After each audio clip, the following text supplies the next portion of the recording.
In this video, we will discuss another example of resolution of a fraction into partial fractions.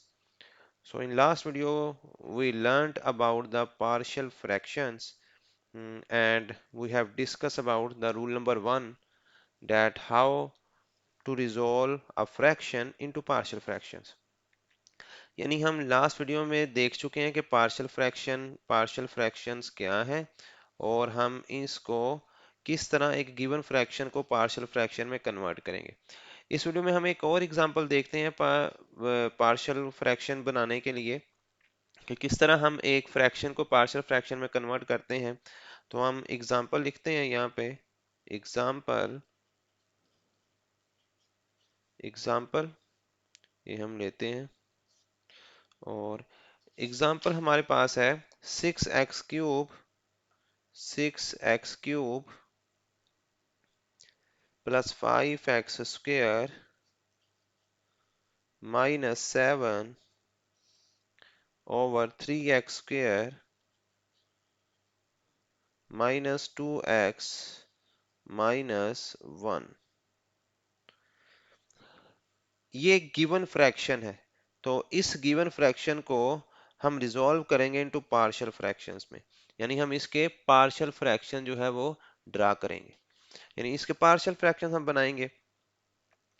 तो हम कैसे इसके partial fraction बनाएंगे, देखिए इस दिस टाइम ना हमारे पास ये जो फ्रैक्शन है ये एक इम्प्रॉपर फ्रैक्शन है, because the degree of polynomial at the numerator is higher than the degree of polynomial at denominator। यानी जो हमारे पास पोलिनोमियल है, ये वाली पोलिनोमियल जो कि आपको नोमिनेटर में दिखाई दे रही है, उसकी पावर देखें ये 3 है, उसकी पावर हायर पावर 3 है, यानी इसकी हम बोल सकते हैं इसकी डिग्री 3 है। इसी तरह अगर हम नीचे वाली यानी डिनोमिनेटर में पोलिनोमियल की बात करें तो इसकी मैक्सिमम पावर 2 है, यानी इसकी डिग्री 2 है। तो ऊपर जो पावर है वो हायर है नीचे वाली पोलिनोमियल से, तो हम यहाँ पे बोलेंगे कि ये जो फ्रैक्शन है ये एक इम्प्रॉपर फ्रैक्शन है। अब इम्प्रॉपर फ्रैक्शन के मुतल्लक हम लास्ट वीडियो में डिस्कस कर चुके हैं डिटेल में कि इम्प्रॉपर फ्रैक्शन क्या है।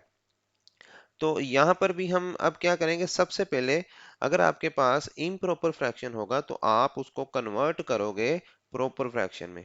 अब इसको हम किस तरह से करेंगे, देखिए इसको हम कन्वर्ट करेंगे, इसको हम लॉन्ग डिवीजन मेथड के जरिए सॉल्व करेंगे।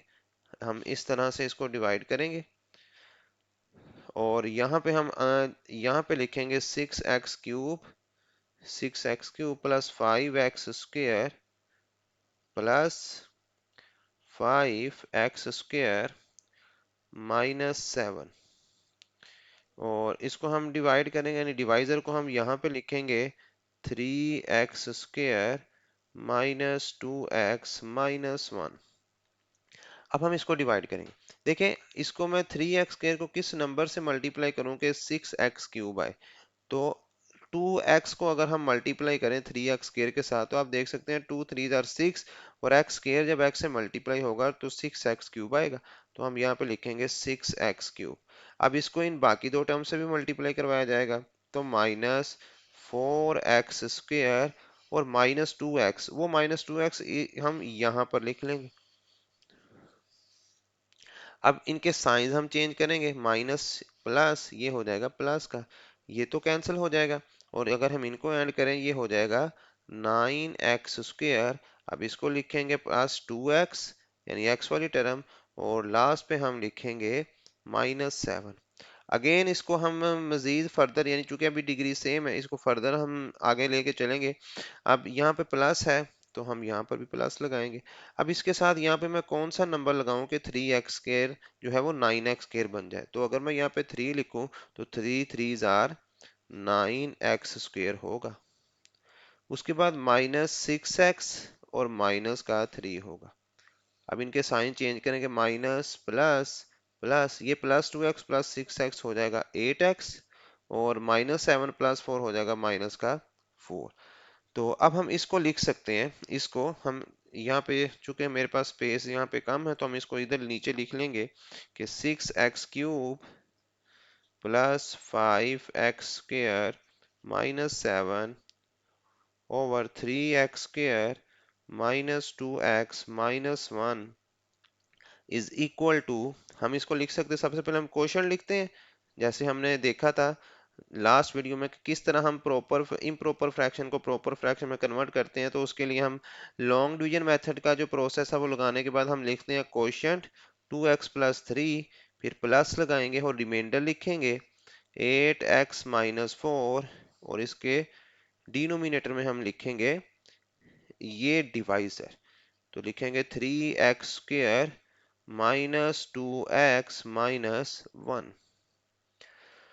अब आप देख सकते हैं यहाँ पे ये जो चीज है ये देखें, ये अब ये कौन सा फ्रैक्शन है जी, ये वाला, ये भी एक फ्रैक्शन है, लेकिन ये कौन सा फ्रैक्शन है, ये एक प्रॉपर फ्रैक्शन है। देखिए हमने अब इसको प्रॉपर में कन्वर्ट कर दिया, तो हम इसको अब सॉल्व करेंगे। अब हम लिखेंगे टेक, या लिखेंगे take 8x - 4 by 3x² -2x - 1 is equal to.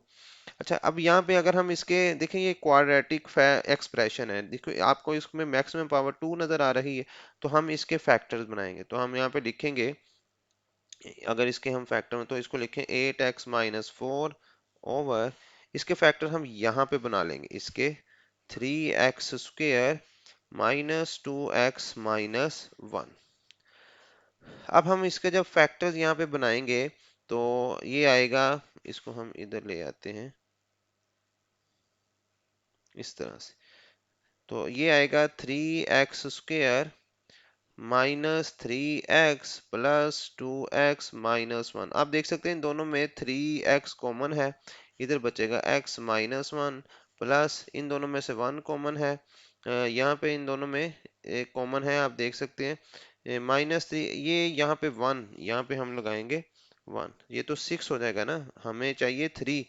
देखें यहाँ पे हम 3 को मल्टीप्लाई करवाएंगे पहले 1 के साथ, तो 3, अब कोई से ऐसे दो नंबर फाइंड करेंगे, मल्टीप्लाई करें तो 3 आए, और उनको हम अगर ऐड करवाएं वो उनकी कोई भी साइंस के साथ, तो वो आपके पास क्या आना चाहिए, -2। तो इसको मैं 1 लूंगा, अब ये आपके पास क्या आएगा, अब ये -3 और -2 आएगा, और अब 1 कॉमन है तो अंदर बचेगा x - 1।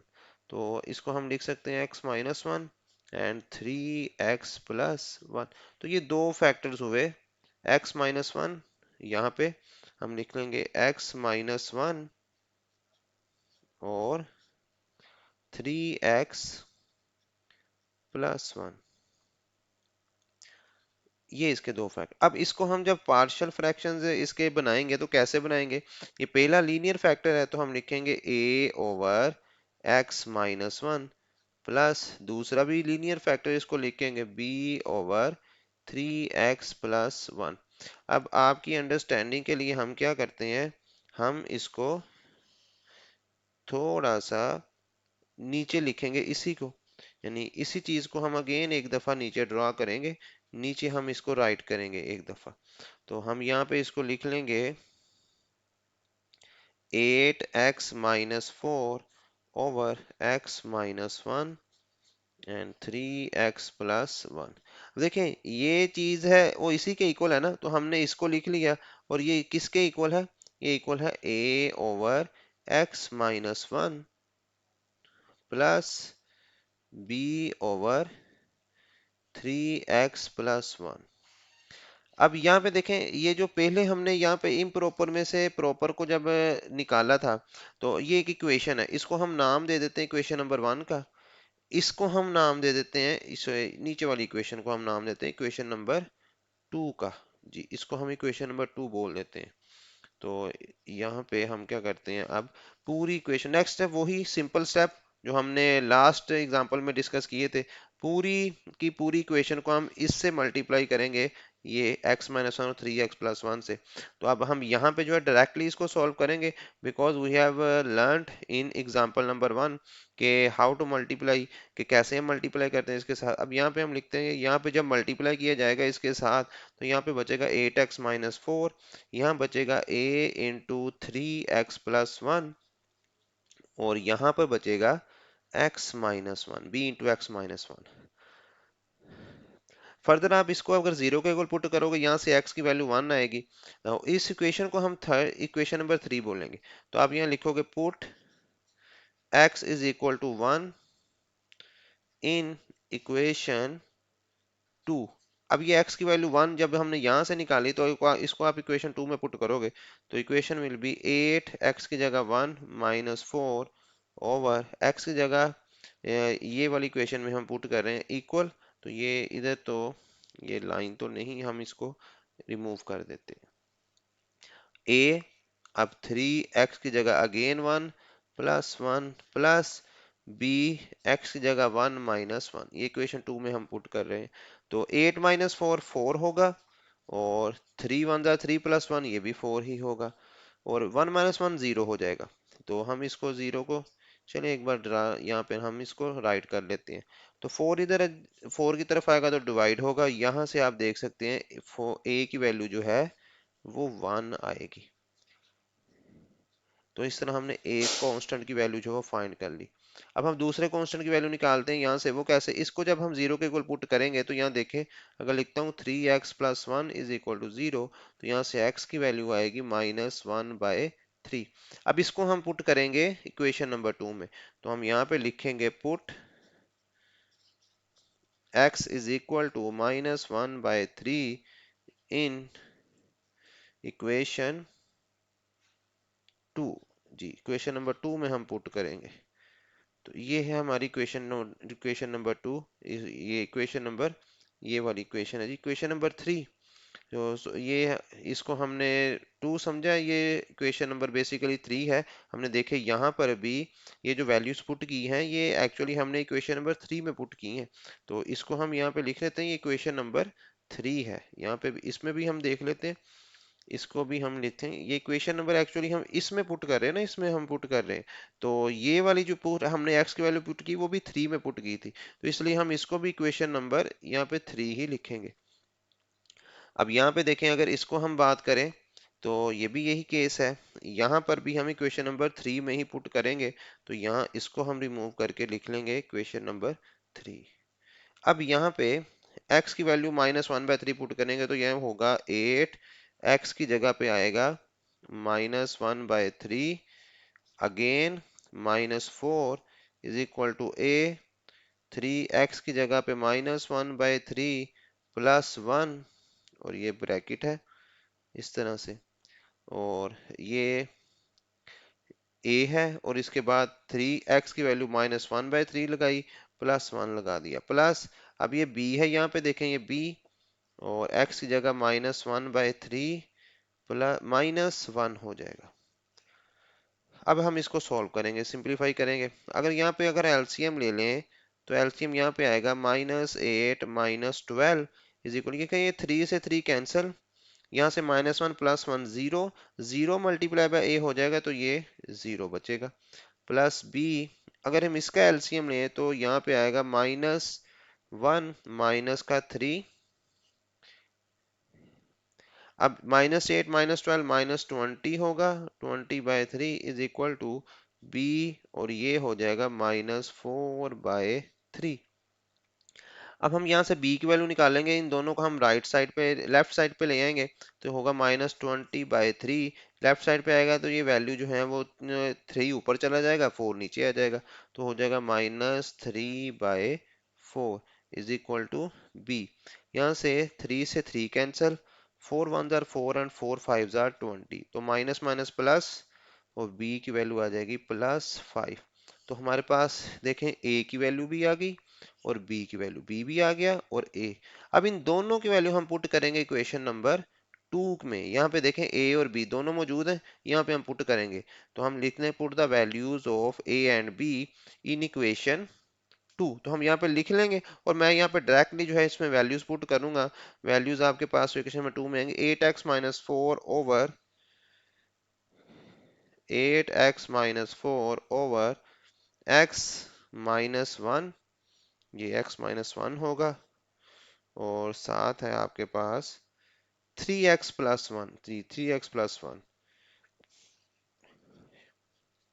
इज इक्वल टू, अब a की वैल्यू देखें, ये a की वैल्यू है और a की वैल्यू हमने निकाली है 1, तो लिखेंगे 1 over x minus one plus b की वैल्यू 5 है तो 5/3x+1। अभी भी फाइनल आंसर नहीं है। हम इस ये देखें, ये किसके इक्वल है? 8x-1 over x minus one into 3x+1 is equal to 1/x-1 plus 5/3x+1। ये वैल्यू हम पुट करेंगे इक्वेशन नंबर 1 में। देखिए इक्वेशन नंबर 1 में ये चीज इसके इक्वल है। देखिए हम लिख सकते हैं कि ये वाली जो चीज है वो इसके इक्वल है या ये चीज इसके इक्वल है। तो हम कह सकते हैं इसका जो आंसर होगा, जो आंसर इसका होगा, इसका वही आंसर इसी का होगा। हम इसका आंसर ये वाली चीज आई है तो इसका भी तो ये वाली चीज भी तो इसके इक्वल होगी। यानी अगर ये चीज इसके इक्वल है तो ये भी इसके इक्वल होगा। तो हम देखें ये पूरी चीज किसके इक्वल हमने निकाल ली है, वो हमने निकाली है इसके इक्वल। तो इक्वेशन नंबर 1 में हम इसको उठाकर ये वाली वैल्यू हमने जो निकाली वो पुट करेंगे। सो इक्वेशन 1 बनेगी 6x³ प्लस 5x²। हम लिखेंगे put this value in equation 1। तो जब हम 1 में पुट करेंगे इक्वेशन 1 बनेगी 6x³ plus 5x² minus 7 over 3x² minus 2x minus 1 is equal to, यहाँ पे हम देखें इक्वेशन 1 में फर्दर हमने यहाँ पे लिखा है थ्रू 2x+3 आएगा, 2x+3 प्लस आगे हम ये वाली वैल्यू पुट करेंगे 1/x-1 प्लस 5/3x+1। तो इस तरह से हम सॉल्व कर सकते हैं एक फ्रैक्शन को। अगर आपके पास इम्प्रॉपर फ्रैक्शन है तो इस मेथड से हम उसको सॉल्व कर सकते हैं, यानी इस तरह हम उसको रिजोल्व कर सकते हैं पार्शियल फ्रैक्शंस के अंदर।